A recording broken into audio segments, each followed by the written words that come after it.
Assalamualaikum warahmatullahi wabarakatuh. Kasugri parwargi kumadir ramang mudah-mudahan sehat walafiat aya dina lindungan Allah subhanahu wa ta'ala. Dina dangat ayeuna sumkuring baris neraskeun hancan ka dekat tunda dina jajar jajar Sunda Ciemen Jawar Gagah dina bagian anu ka 50na. Saat acan kawitan sumkuring umaja kanu teu subscribe mangga diklik tombol subscribe na terus like terus komen terus aktifkeun notifikasina. Kanu parantos subscribe hatur nu pisan pamudah-mudahan berkah kangge urang sadayana. Warga sadayana sumugri nyoekeun diapunten rehna komentar-komentar di pada kaum dangu teu diwaleran gitunya mung di lope-lope hungkul. Hatur nu pisan parantos komen anu parantos isikeun waktosna kangge ngadangukeun ieu dongeng hatur nu pisan kan sadayana mudah-mudahan we barokah. Mudah-mudahan sadayana disehatkeun jasmani sinareng rohanina. Mangga urang lajengan bae derah ka sadayana maranco.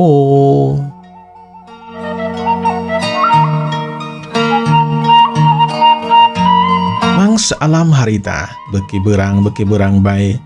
Odon poe harita geus mimitian nyendeng ke belah kulon. Di Puruan Paguron harita aya jalma anu kertarung nyatana si Barong jeung si Emen, si Mata Tiga jeung si Karman harita keur rago tarung. Si Barong harita aya dina kayaan anu ripuh lantaran dua sukuna geus dibuntungkeun, dua leungeunna oge sarua geus dibuntungkeun, sirahna geus buntung, badanna oge harita geus ditajong ku si Emen. Harita eta badan si Barong teh aya dina luhureun rusuhunan paguron kilat setan.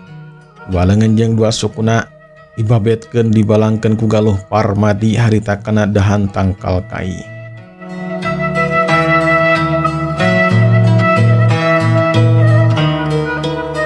Si Emen jeung Galuh Parmadi harita pancuh nangtung nompokeun sirahna si Emen anu aya dina taneuh ngagoler. Senangkeun si Mata Tiga jeung si Karman mah harita masih keneh we tarung. Sing kolepat harita ngaluarkeun jurus-jurus ngaluarkeun elmuna. Memang anu unggul mah nyatana si Mata Tiga. Si Karman sok terus-terusan we KDC. Terus-terusan we harita mundur ka tukang ngajarig-jeg dina sabadana bantrok kakuatan jeung si Mata Tiga. Dina kayaan keur tarung gitu si Karman harita ngareret saeutika si Barong tetela ku sareretan oge si Barong teh geuninganan aya dina karipu anu pohara ngan saukur sirahna we ngagoler dina taneuh sedengkeun badanna mah teng di mana. Ningali kitu kana hate si Karman jadi seber, kana hate si Karman harita loba kasieun sok bisi nasibna sarua jeung si Barong. Dages pasti we si Mata Tiga teh moal ngantep ka dirina. Mun teh mah terusan ngajarig-jeg mundur ka tukang di mana-mana bantrok geus pasti we si Karman teh bakal kasoran ele jajaten ku si Mata Tiga. Anu geus dilakukeun ku si Mata Tiga samemehna atawa anu geus dilakukeun ku si Emen dina waktu harita pasti bae bakal dilakukeun ka dirina mun teh mah dirina anu kasoran ele jajaten ku si Mata Tiga. Ningali kana kayaan itu si Karman boga pikiran pikeun naon, pikeun nyingkah dirinya nyatana pikeun kabur ti pakalangan tarung.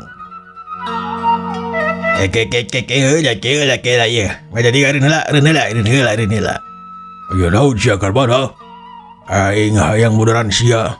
Kalakeun kan gini, kalakeun ka dieureunkeun. Hayang naon sia?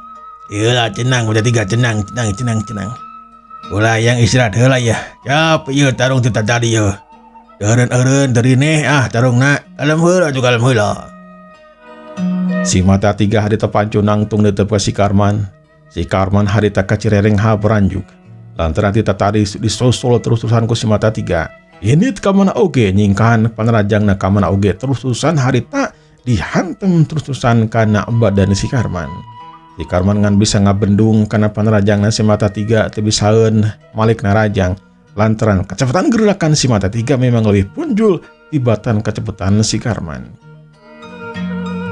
Tapi lamun dibandingkan jeung si Barong mah memang si Barong teh dina kecepatan mah lebih unggul timatan si Mata Tiga. Tapi lamun dibandingkan jeung si Emen mah tetep we kacepatan si Emen teh leuwih punjul tibatan si Barong. Aya orang terus kini tarungna Karman. Naonan kalah cicing kieu. Ulah penasaran hayang maragatkeun nyawa sia ya. Ya, cerilat. Si mata 3 harita ngacerilat. Si Karman dina waktu harita embung patelak lantaran diri yang tersebair sieuneun ku si mata 3. Malahan mah kacidasieuna mah besi si Emen anu bakal narajang ka dirina. Geus pasti we dirina bakal beunang ku si Emen mah. Dina kayaan berep katus si mata 3 harti ngablesur kana dada si Karman. Si Karman harita ngalepat nyingkan kana panarajang na si mata 3. Codelat, kalepat, keblos. Eta mah serangan si mata 3 anu ngagunakeun ilmu satengah bagian tina tenaga lapisna harita nyamos kana tempat kosong. Sabadana harita ngolepat nyingkahan kana panarajang si mata 3. Si Karman teu bejan kasempatan anu hade harita. Codelat, kalepat, tinggalkeun eta patempatan. Si Karman geus embung adu hareupan tarung jeung si mata 3. Lantaran geus pasti we si mata 3 bakal unggul. Nembok itu si mata 3 harita kaget teteh lagi dengan musuhna teh kalahkeun ka nyingkahan atawa kabur teh patempatan. Cerilat si mata 3 harita cerilat nyusul harita ngudag ka si Karman anu geus ti heula ninggalkeun eta patempatan. Si Karman harita ngagunakeun sapinuhna tenaga lapis jeung kacepatan gerakan anak sangkan teu kasusul ku si mata 3. Si mata 3 oge sarua harita ngagunakeun jurus kacepatanana dina jurus anu sapinuhna. Dina tenaga lapis sapinuhna harita dua cirim sila udag sing kolepat di eta patempatan nyatana di lemur Cipanglai. Beukirila beuki ngajauhan lemur saterusna mah harita asup ka pileuweungan. Dua cirim terususan harita silih udag. Si Karman dina waktu harita dagdigdug harita ratug tutunggulan sok bisi we. Si mata 3 teh hasil ngudag ka dirina, hasil maragatkeun nyawana. Wah, geus pasti we mun tia mah kitu meureunan. Dirina si Barong jeung hiji deui nyatana si Birma palastar teh we. Si Karman embung ari kudu ngarandapan nasib anu sarua seperti halna si Barong jeung si Birma. Nu matak manehana teh harita lulumpatan nyingkahan eta patempatan nyingkahan si mata 3. Tapi si mata 3 terus-terusan harita ngudag ka dirina. Codelat, cileng codelat. Bekirilah. Eta 2 jalma anu lumpat teh beuki ngajauhan lembur Cipanglai. Duanana asup ka pileuweungan. Leuweung anu kaledegan teh jarang kasaba ku manusia. Tapi duanana memang tedeung ludeung eueuh kasieun. Terus harita lompat nyingkahan ka si mata 3. Si mata 3 ge embung ka leungitan tapak si Karman terus harita diudag. Ulantaran si Karman mah memang ahli di bidang lulumpatan di pileuweungan. Manehna mah pernah latihan teh lajeng aki uwag teh kaitu kadi lulumpatan di pileuweungan. Nu mantak teu aneh si mata 3 harita ka leungitan tapak lantaran si Karman teh paparicetan. Kadang mah lompatan teh ka belah kenca, terus palegod ke belah katuhu kitu jeung kitu we. Dan lamun lompatna lurus mah atawa lempeng ciga-cigana si mata 3 ge bakal hasil ngudag ka si Karman. Pengkawarai jalma ya. Etelah. Alah. Lompatna luar biasa gancang anjir. Aduh. Capek aing. Si mata 3 harita ngeureunkeun lompatna. Manehna pancunang tung harita bari jeung luak lieu kanitenan eta patempatan ningali kana sabudeureuh eta patempatan suganan we si Karman teh katingali. Setelah lebeng si Karman teh tinggeus ka mana lantaran bisa pisan dina lulumpatanana. Memang dina pada dasarna nama si Karman teh masih kene aya di eta patempatan, tapi si Karman harita nyumput dina balik tatangkalan anu gede. Saterus nama harita rekel si Karman teh naik kena tangkal kai. Dina kayan kitu si mata 3 oge harita aretan kana tangkal kai, tapi tetela si Karman bisa nyumputkeun kakuatanana. Si mata 3 pirasatna dina waktu harita jadi ngebleng we, jadi hideung we, teu karasa naon-naon, teu karasa napasna si Karman jeung teu karasa di eta patempatan teh aya jalma. Tapi memang ari kaayaan makhluk-makhluk saja nama seperti jin karasaeun seperti halna sasatuan di eta tempatan karasaeun ku si mata tiga oge. Tapi ngeunaan si Karman mah teu karasaeun.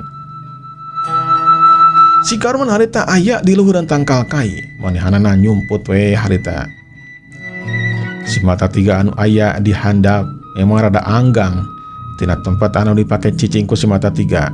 Ku kitu teh mah tetep we jantungna si Karman kakategan ratug tutunggulan.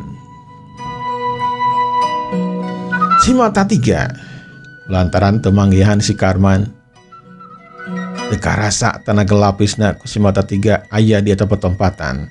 Ya tungtung mah si mata tiga harita ninggalkeun eta tempatan. Curilat. Dina waktu nu gancang uga si mata tiga geus ninggalkeun eta tempatan balik di bae ka paguron kilat setan. Urang caturkeun si Emen jeung Galuh Parmadi anu keur nyaksian harita sirahna si Barong anu keur ngagoler dina taneuh. Kuduaan diteuteup harita. Teu lila harita dua panon si Barong teh beuntak gular giler harita. Si Barong harita pok cemarita. Dewek mamual modal remen. Tapi ka ira oge dewek bakal hirup deui. Dina waktu ayeuna sakedeung deui sia bakal paragat Jawa emen. Nyampe we atuh ari bisa mah baragat ke nyawa kuring Barong. Anjeun masih kena bisa ngomong lantaran ulu anjeun masih kene aya dina taneuh. Coba tingali mana leungeun, mana badan, mana dua suku, coba mana. Si Barong harita kakara sadar wak liuk manehana teh gular giler badan atawa sirahna si Barong teh acolok-acolokan dina waktu harita neangan sakabeh badana. Poguk keur si Barong mah kaget anu kacida. Badana geus eueuh ti eta tempatan. Ting di mana ting diteuneun di mana. Si Barong harita burial bencelik oromat beungeutna jadi geuneuk beureum lantaran ambek ka si Emen. Dikamanakan si Abadan dewek Emen. Walangan yang dua suku dikamanakan goblok. Tarung malin kieu carana cia. Ari tarung kudu nyatria. Naon kieu? Telakeun ka kieuan. Kadiekeun eta dua suku. Kadiekeun sia eta dua leungeun. Kadiekeun badan aing sia. Emen, kadiekeun. Ya suku atuh panggil ari bisa mah. Lantaran cek beja ieu cek beja cenah. Kana bogeun aji dawarontik mah bisa manggil kana sakabeh badana. Anu geus areueuh oge cenah bakal dipanggil, bakal nemu deui cenah. Coba atuh gunakeun Barong. Coba tuh.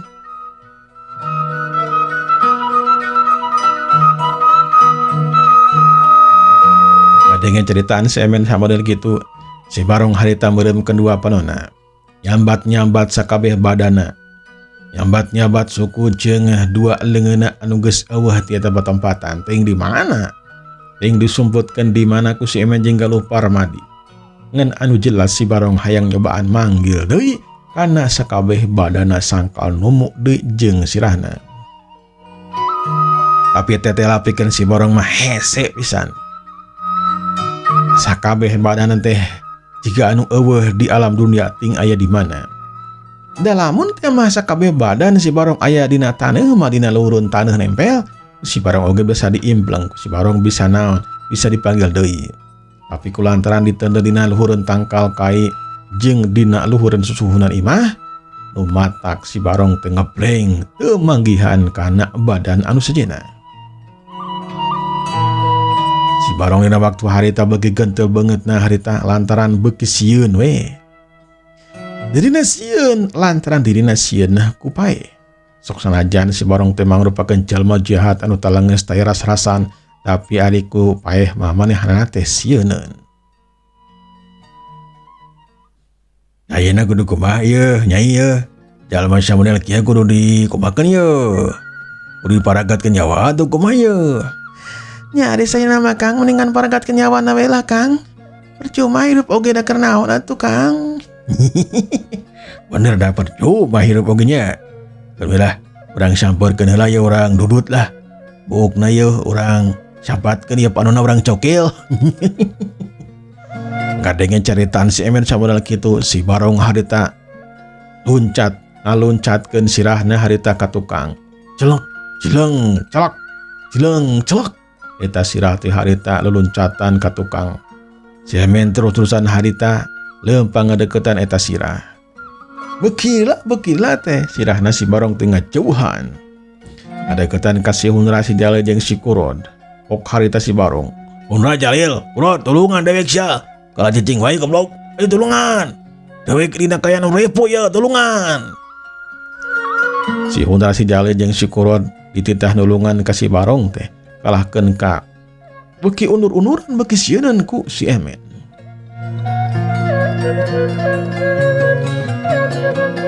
Si Emen harita ngagunakeun jurusna kolepat, satkap. Sirah si Barong harita geus ditewak ku si Emen. Bukna harita dicekelan saterusna mah harita diangkat. Si Barong dina waktu harita ngerasa enggap lantaran dirina geus teu nempel kana taneuh. Di corona harita masih keneh we nyacelakan getih lantaran can antel jeung badana. Lamun geus antal mah bakal alus deui nepung deui. Tapi ku lantaran badana dipisahkeun teh manehanana badana harita nyacelakan jeung renghapna teh beuki kerprenghap ranjug harita. Dadan sia, bulu aing kana taneuh Emen. Aya bulu taneuhna. Uap. Lah, uap, aduh, ngap, ngap. Si Barong ngarasakeun kanyerian pohara. Beuki dila teh kulantaran sirahna dicekelan ku si Emen ngangkat ka luhur henteu antal kana taneuh. Si Barong ngarasa eungap anu pohara. Beuki dila teh eungapna beuki kacida.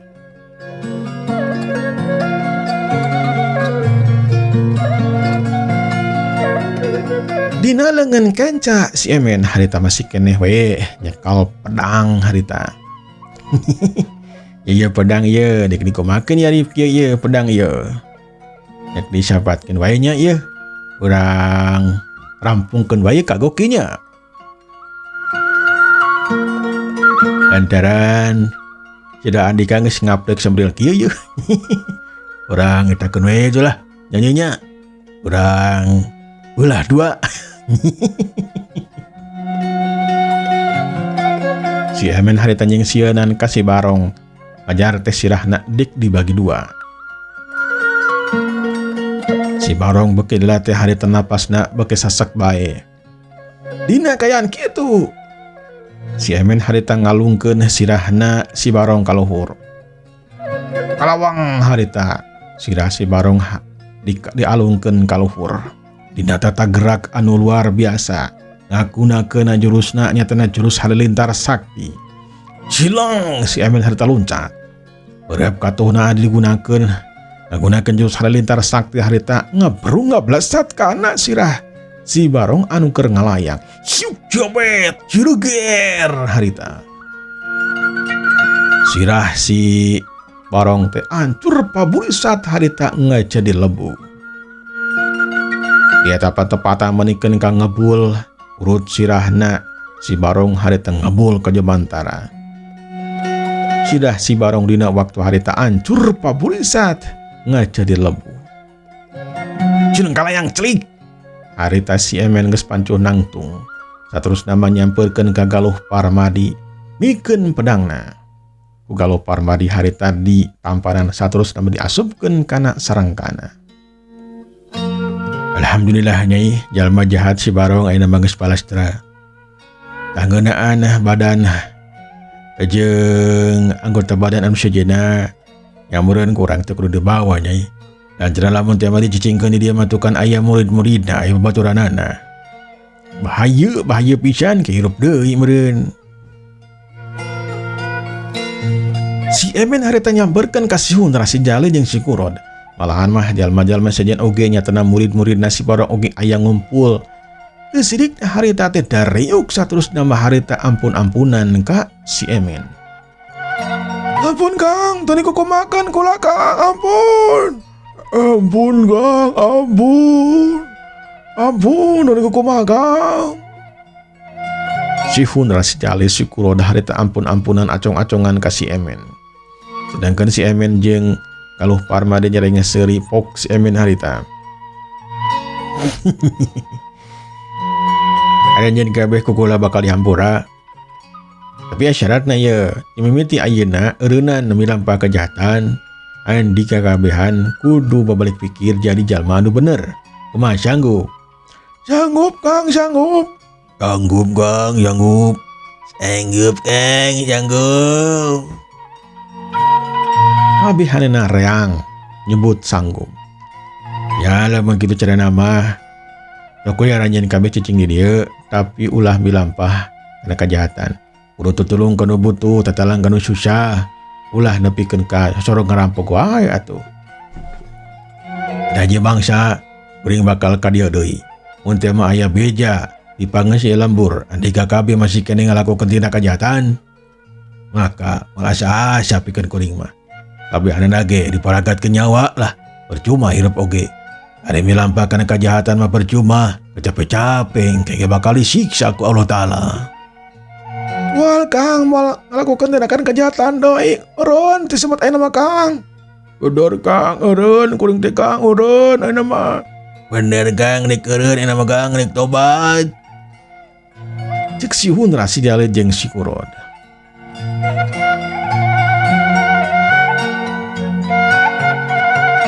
Ya guys, ayeuna kuring minta bantuan ya ka anjeun ya, anjeun tiluan ya nya.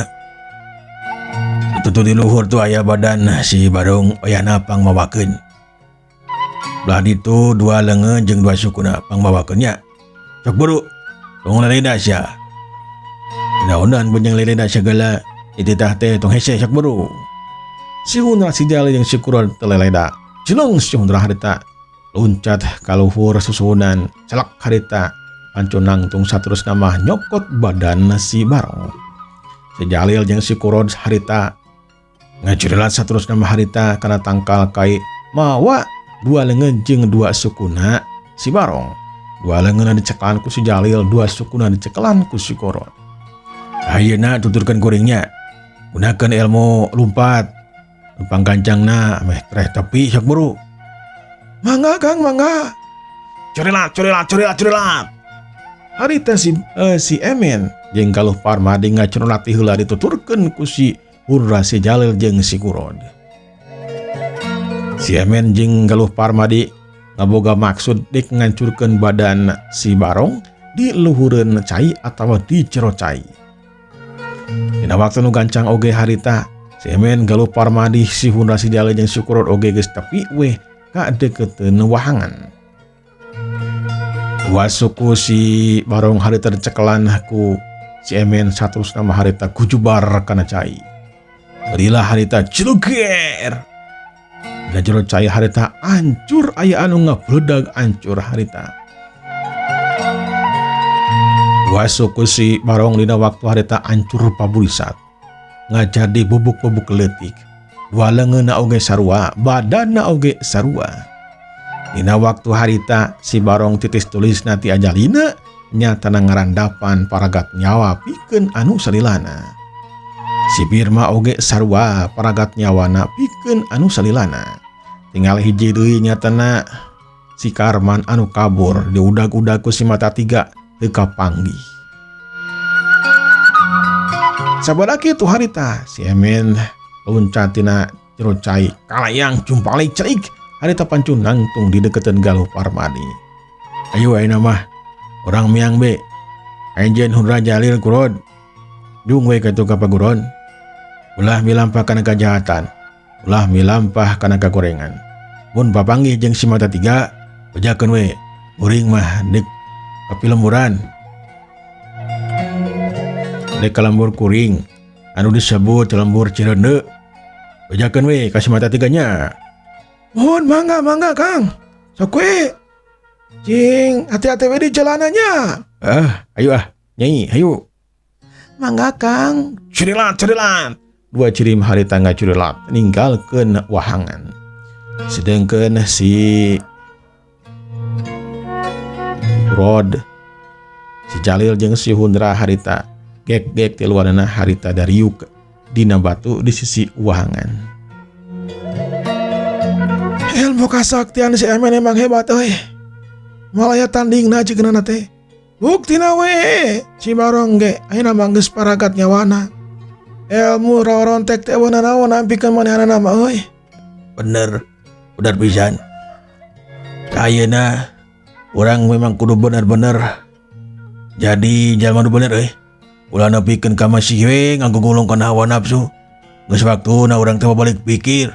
Yeuh, urang balik ka Bagoro saburu. Ieu bari kuring magang di tadi ginungan komando yeuh, buru ah. Peung masih kene beurang yeuh. Curilat.